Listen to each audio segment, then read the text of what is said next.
क्या आपने कभी नोटिस किया है कि हम लोग चाहे जितना ज़्यादा कमाएं, जितनी सैलरी हो जाए, जितना बिजनेस ग्रो हो जाए, कहीं ना कहीं most of the people in our country are financially stressed. मतलब पैसे कम होते हैं तो यार बिल्स कैसे भरे इसका टेंशन, किस तरह घर चलाएं उसका टेंशन, बीवी की ख्वाहिशें कैसे पूरी करी जाए उसका टेंशन। जब पैसे ज़्यादा होते हैं तो भैया टैक्स का टेंशन, प्लानिंग का टेंशन, कहाँ पर पैसे एलोकेट किया जाए, किस तरह से प्रिजर्व किया जाए इसका टेंशन। सबसे मेजर इशू जिसके चक्कर में मोस्टली पीपल स्ट्रेस्ड होते हैं बिकॉज वो पूरी तरीके से प्लान नहीं करते हैं कि उनकी सैलरी को उनको किस प्रकार से चेंज करना चाहिए। और आज का वीडियो उसी विषय पे है।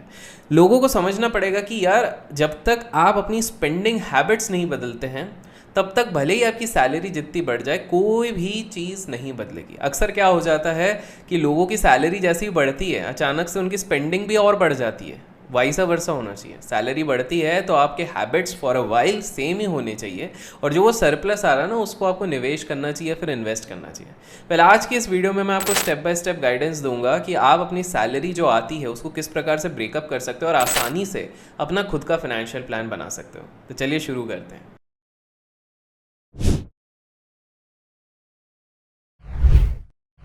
तो सबसे पहले तो आपको एक चीज़ समझनी है कि एक रूल आपको अपनाना पड़ेगा। इसके अलग अलग फॉर्मेट हर जगह पर अवेलेबल हैं but I call it 50-30-20 rule. अब ये क्या चीज़ होती है, देखिए ये परसेंटेज वाइज ब्रेकअप है। जो आपकी सैलरी आती है उसका यूज़ आइडियली एक नॉर्मल व्यक्ति को कैसा करना चाहिए। ऑब्वियसली बात है हर व्यक्ति अलग होता है, हर व्यक्ति का रिस्क एपेटाइट अलग होता है, हर व्यक्ति का रहने का तौर तरीका अलग होता है। लेकिन एक जनरल अगर मैं बात करूँ तो जैसे ही आपको सैलरी आती है तो करीब करीब 50% जो आपकी सैलरी है वो आपके एक्सपेंसेस में निकल जाएगी जो बिल्कुल एसेंशियल्स हैं। एसेंशियल्स मतलब जैसे आपके रहने का हाउस होल्ड एक्सपेंसेस, देन आपके अगर हाउस होल्ड में रेंट भी आ जाता है, फिर आपका हो गया फूड का एक्सपेंसेस, देन इंश्योरेंस का एक्सपेंसेस। ये सारी चीज़ें थोड़ी सी बेसिक एसेंशियल्स में आ जाती है। शेल्टर हो गया, फूड हो गया, क्लोथिंग हो गया, ये सारी चीज़ें आपकी और आपकी फैमिली। तो ये हो गया 50%। 30% आइडियली आपका जाना चाहिए इनटू इन्वेस्टिंग एंड सेविंग्स। ये वो अमाउंट होना चाहिए जिसको आप अभी के लिए नहीं बचा रहे हो, ये इसलिए बचा रहे हो ताकि फ्यूचर में जब आपको सबसे ज़्यादा पैसों की ज़रूरत होगी तब ये 30% हेल्प करेगा। और बाकी 20% आप अपने वांट्स पे खर्च करोगे, जो आपके शौक है। फॉर एग्जांपल हर व्यक्ति के लिए अलग हो सकता है। किसी के लिए हो सकता है कि डीजे नाइट पे जाए हर सैटरडे संडे, किसी के लिए हो सकता है ट्रैवलिंग हो सकता है, किसी के लिए हो सकता है कि वो सिर्फ फ्यूचर्स एंड ऑप्शंस में ट्रेड करे बिकॉज उनको किक मिलती है उससे, किसी का हो सकता है कि भाई किसी भी चीज़ के लिए, मतलब अलग अलग तरीके हो सकते हैं। तो आपको ये समझना है कि आपको ऐसा भी नहीं है कि भाई बस जी रहे हैं, हम अपने शौक भी पूरे नहीं कर रहे हैं। अब ऑब्वियसली बात है अगर आपके शौक बड़े हैं, जैसे समझ जाओ बड़े बड़े अगर शौक हैं तो उसके लिए आपको ज़्यादा कमाना भी पड़ेगा। तो आप एक सिंपल सा करिए 50-30-20% के बेसिस पे इस चीज़ को सेट कर लीजिए। अब मैं आपको ना स्टेप बाय स्टेप बताऊंगा कि आपके सैलरी का ब्रेकअप कैसा होना चाहिए।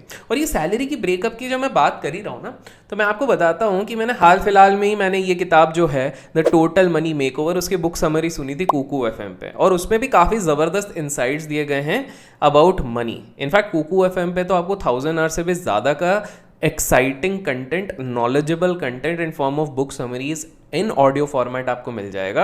और अगर आप लोग भी इस तरह से ज्ञान अर्जित करना चाहते हो तो मैं डिस्क्रिप्शन में ना लिंक डाल दूंगा। और अभी कोको एफएम रन कर रहा है एक लिमिटेड पीरियड ऑफर जिसमें 23 मई से 31 मई तक अगर डिस्क्रिप्शन में दिए गए लिंक से आप यूज़ करते हो कोड सुनो50 तो आपको मिलेगा 50% off. So do check out the link in the description box. तो अब मैं आपको स्टेप्स बताऊंगा कि भाई आपको कैसे निकालना है कि आपको कितना पैसे की ज़रूरत पड़ेगी और आपके सैलरी को कैसे यूज़ करना है। तो स्टेप 1 पहला होगा कि आप अपने सीटीसी को मत देखो, आप अपने टेक होम सैलरी को देखो। जो मेरे प्यारे प्यारे दोस्त अभी नौकरी नहीं कर रहे हैं उन लोगों को बता दो CTC is cost to company. जब आप सुनते हो ना कॉलेजेस में कि 20 लाख का पैकेज लगा, 30 लाख का पैकेज लगा, 50 लाख का पैकेज लगा, ये एक्चुअली में इन हैंड नहीं आता है, उतना पैसा नहीं आता है। 20 लाख पूरा सीटीसी बोला गया तो उतना इन हैंड नहीं आता, ये कट पिट के आता है। इसमें आपका HRA कट जाता है, इसके हाउस रेंट अलाउंस जिसको कहते हैं, PF कट जाता है, फिर उसके बाद कुछ बोनस रहता है। अक्सर मैंने तो ऐसा भी देखा है कि काफ़ी सारे स्टूडेंट्स ऐसे IIMs के रहते हैं जिनका पैकेज ऑन पेपर CTC पे दिखाया जाता है 40 लाख का CTC, इन हैंड कट पिट के जो इन हैंड होता है वो करीब 20-21 लाख रुपए आता है, मतलब 50% कट जाता है, बिकॉज उसमें रिटेंशन बोनस रहता है, बहुत सारी चीज़ें रहती हैं। तो आपको ये समझना है कि जब आप पेन पेपर लेकर बैठोगे, your first step has to be कि आप अपने CTC को हटा के अपना मेन चीज़ कैलकुलेट करो by removing HRA, by removing PF, by removing health insurance etcetera. अपना मेन पता तो चले कि हाँ, आप लोगों को माइंड में लग रहा है कि मेरा 10 लाख का पैकेज है, हो सकता है आपके पास कट पिट के पोस्ट टैक्स आता होगा सिर्फ 6 लाख। तो उस हिसाब से पहली चीज़ कीजिए।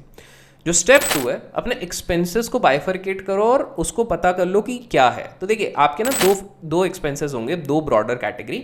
एक होगा फिक्स्ड एक्सपेंसेस और दूसरा होगा वेरिएबल एक्सपेंसेस। अब फिक्स्ड एक्सपेंसेस कैसे, जैसे हमने बात करी, जो आपके आने ही आने हैं। हाउसिंग रहेगा भाई, बिकॉज रेंट तो आपको पे करना ही पड़ेगा अगर आप रेंटेड हाउस में रह रहे हो। इवन खुद के घर में भी रह रहे हो तो मेंटेनेंस कॉस्ट तो रहेगा। तो ये एक हाउसिंग हो गया। दूसरा आपका हो गया फूड। अब देखो, खाएगा पिएगा इंसान नहीं तो जिएगा कैसे, काम कैसे करेगा, तो फूड तो रहेगा। ट्रांसपोर्टेशन, ऑब्वियसली आपको कहीं पर भी आना जाना है, this is a basic thing. Insurance, आप लोगों को पता ही होगा कि अगर आप इंश्योरेंस के प्रीमियम सही समय पे नहीं भरते हो तो आपका पूरा इंश्योरेंस कोलैप्स हो जाता है। तो जाहिर सी बात है आपको इंश्योरेंस भी करना पड़ेगा। डेट मान लो आपने कोई लोन लिया हुआ है, स्टूडेंट लोन लिया हुआ है, तो वो तो आपको पे करना ही पड़ेगा। लेट करोगे तो और लेट फीस लग जाएगी। तो ये होते हैं थोड़े फिक्स्ड एक्सपेंसेस। तो पहले एक बाइफरकेशन करो कि यार ये तो लगने ही लगने हैं, और उसके बाद वेरिएबल। बहुत सारे लोगों को एक इंटरेस्टिंग चीज़ यहाँ पर पता लगेगी, हम में से अक्सर काफ़ी सारे लोग अपने वेरिएबल एक्सपेंसेस को देखते ही नहीं है, वेरिएबल या फिर एंटिसिपेटेड एक्सपेंसेस। फॉर एग्जाम्पल, हम लोग जब अपनी बजटिंग करते हैं हम ये तो भूल ही जाते हैं कि भाई हम हैं तो इंसान ही, हम हैं तो मनुष्य ही। कभी हो सकता है हमारी हेल्थ ख़राब हो जाए, कभी हो सकता है हमारे घर पे गेस्ट आ जाए। एक तो गेस्ट आ जाते हैं तो खाते अलग हैं और ऊपर से उनको कुछ बोल नहीं सकते, सो सॉरी अतिथि देवो भव, लेकिन गेस्ट से काफ़ी लोग परेशान भी रहते हैं। अगर आप भी हो तो कमेंट्स में बताना। दूसरी चीज़ है कि मेड, ऑब्वियसली आपकी जो काम वाली रहेगी वो कल को हो सकता है जिस तरह से महंगाई बढ़ रही है वो बोलेगी महंगाई बढ़ गई है, मेरे को और ज़्यादा पैसे दो। ट्रैवल, अचानक से आपके कोई ट्रैवल प्लान्स बनते हैं, ये कुछ चीज़ें होती हैं। मेजरली तो हेल्थ होती है, बट इसके अलावा ये कुछ वेरिएबल होते हैं जो आपको, फॉर एग्जांपल मान लीजिए आपके जो किड हैं वो अभी तक तो चलो नॉर्मल एजुकेशन कर रहे थे, लेकिन कोविड में कैसा हो गया था कि सबको एक लैपटॉप होना ज़रूरी था। अचानक से बहुत लोगों को लैपटॉप ऑर्डर करने पड़ गए थे, कंप्यूटर ऑर्डर करने पड़ गए थे। तो ये होते हैं वेरिएबल एक्सपेंसेस। मैं ये ऐसे आपको बाइफरकेट करने क्यों बोल रहा हूँ, देखो फिक्स्ड एक्सपेंस जो आपका निकला, लेट्स से आपकी सैलरी 50,000 है और आपका फिक्स्ड एक्सपेंस निकला वहाँ से, लेट्स टेक एन एग्जांपल कि भाई 20,000 तो मेरा फिक्स्ड है, तो जाना ही जाना है मेरे फैमिली का सब मिला के। लेकिन आपको निकलता है कि 15,000 मेरा वेरिएबल एक्सपेंस या 20,000 वेरिएबल एक्सपेंस भी जाता है। तो मेन जगह आपको अपना वेरिएबल या फिर एंटिसिपेटेड एक्सपेंसेस को चेक करना है। और बहुत बार आप पाओगे कि उसमें कुछ कुछ एरियाज में आप अननेसेसरीली बहुत ज़्यादा स्पेंड कर देते हो। फॉर एग्जाम्पल, मान लो आपकी सैलरी कम है, येट एवरी वीकेंड आपको डिस्क जाना है। क्यों भाई? बिकॉज मार लाइफ मार रूल्स। अब मार लाइफ मार रूल्स के चक्कर में आप अपनी बजटिंग बिगाड़ देते हो। तो आपको पूरे कट नहीं करना है, लेकिन हर हफ्ते 2 बार जाने से बेटर है क्या करोगे, आप महीने में 2 बार जाओगे, तो आपका वेरिएबल एक्सपेंस कम हो गया, प्लस लिविंग स्टैंडर्ड में कोई कमी नहीं आई। प्लस वेरिएबल एक्सपेंसेस में मान लो आपका रहता है कि हर ऑल्टरनेट डे पे रात को जब माहौल बनता है, दोस्त के साथ बैठ के अपना पीनट्स खाते खाते मैंगो जूस आप पी लेते हो, समझ जाओ मैंगो जूस। तो अगर आपका ये हो गया तो ये वेरिएबल है, तो ये आप थोड़ा सा कट कर सकते हो, हेल्थ के लिए भी अच्छा होगा और ये भी हो जाएगा। अब कुछ लोग इनोसेंट लोग बोलेंगे अरे मैंगो जूस से हेल्थ का क्या लेना देना है, पर समझदार लोग अगर समझ गए तो वीडियो को लाइक कर दो अभी तक अगर लाइक नहीं किया। तो ये दूसरी चीज़ हो गई। तो इस हिसाब से बिलीव मी, जब आप पेन और पेपर लेके बैठोगे ना तो आपके काफ़ी सारे वेरिएबल, जैसे मेरा एक वेरिएबल एक्सपेंस अब मैंने छोड़ दिया है, लाइक 3 years बैक छोड़ दिया। अब बहुत मतलब ऐसा मेरे को कोई तलब नहीं रहती, but I use to eat nonveg 3 years back. अब इट्स लाइक साल 2 साल में वो भी बिल्कुल कोई ऑप्शन ही नहीं बचा है तो ही होता है, otherwise I prefer veg only. That was my personal choice. 3-4 साल पहले छोड़ दिया। नो ऑफेंस टू एनीवन जो खाता है, बढ़िया है। तो मेरा एक वेरिएबल कॉस्ट कैसा था, you will be shock to know कि जो अपना क्या बोलते हैं गावरन चिकन हो गया और ये सारी चीज़ें हो गई ना, ये मैं मतलब ऑलमोस्ट एवरी डे 2 बार चिकन अंडा पता नहीं क्या हो गया था। बाद में मेरे को पता लगा कि अरे भाई ये बाहर में इतना खा रहा हूँ, वो वेरिएबल एक्सपेंस कितना ज़्यादा हो रहा है। तो like wise the point is आपको अपना वेरिएबल एक्सपेंस वहाँ पे कम करना पड़ेगा। तीसरी चीज़ है, अब आपको कैटेगराइज करना है नीड वर्सेस वांट। अब आपको जैसे मैंने बताया कि ये जो फिक्स्ड एक्सपेंसेस है ये तो आपकी नीड है, लेकिन यहाँ पर जैसे मैंने बताया everyday nonveg that was want. तो आपके वांट को आपको कंट्रोल करना है, नीड्स को आप कंट्रोल नहीं कर सकते। सबसे बड़ी प्रॉब्लम होती है, लोग ये सोचते हैं कि किस तरह से मैं वो एरिया को कंट्रोल कर सकता हूँ, वो तो आप कर ही नहीं सकते हो। आपको कंट्रोल करना है अपने वांट्स। तो ये हो गया स्टेप 3। अब चलते हैं अपने स्टेप 4 की तरफ। सो जो स्टेप 4 होता है वो होता है अब आपको अपना इमरजेंसी फंड बनाना है। लेट्स से 50,000 सैलरी थी, आपका वेरिएबल भी आपने कम कर लिया, फिक्स तो आपको जो 20,000 जा रहा है, वेरिएबल आप 10,000 पे ले आए, 30,000 आपके पास बचे 20,000। अभी 20,000 को अचानक से वांट्स पे मत उड़ाओ, उसमें से एटलीस्ट 5,000 अपने इमरजेंसी फंड्स के लिए रख लो। अब कुछ लोगों को जब मैं कहता हूँ ना कि आपको साल का एटलीस्ट, मतलब based on your age, based on how many members are in your family, इन सारे फैक्टर्स के बेसिस पे आपको अपनी इमरजेंसी फंड निकालनी है। तो काफ़ी लोग बोलते हैं यार अभिषेक तुम बोलते हो 2 लाख रुपए इमरजेंसी फंड में रखो, हम कहाँ से लाएं, अरे हम कहाँ से लाएं। तो इसको ना ब्रेक करो भाई, ब्रेक करो। जैसे एटॉमिक हैबिट्स में बताया गया है, थोड़ा थोड़ा इंप्रूवमेंट, वैसे इसको थोड़ा थोड़ा करके करो। कैसे? सिंपल सा है। ये 50,000 के एग्जाम्पल में जो बहुत लोगों को लगता होगा कि कम सैलरी है, जो कि एक डिसेंट सैलरी है, आप अगर 5,000 निकाल लेते हो, हमने 30,000 एक्सपेंड कर लिया, 5,000 इमरजेंसी फंड एवरी मंथ करते हो, तो साल भर में कितना हुआ? 5 × 12 60। 2 साल में कितना हुआ? 1.2 लाख। 3 साल में कितना हो गया? ऑलमोस्ट 1.8। तो आप अगर थोड़ा थोड़ा करके करोगे ना तो वो पहाड़ इतना बड़ा नहीं दिखेगा। आप क्या करते हो, अचानक से सोचते हो 1-2 लाख करना है, वो बड़ा हो जाएगा। तो इमरजेंसी फंड रखो।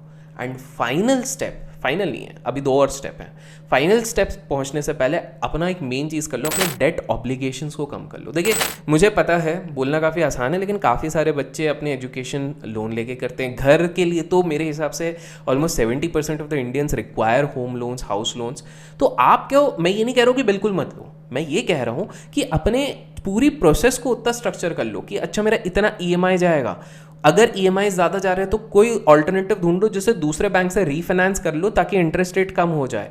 अपने पेमेंट्स को ऑटोमेट कर दो। बहुत बार तो क्या होता है कि आप डिलेड पेमेंट के चक्कर में, आपके पास होता है पैसा लेकिन आपके ध्यान से उतर जाता है, इसलिए आप रह जाते हो। तो आजकल ना ऑनलाइन बैंकिंग में ऑप्शन रहता है, आप ऑटोमेट कर सकते हो।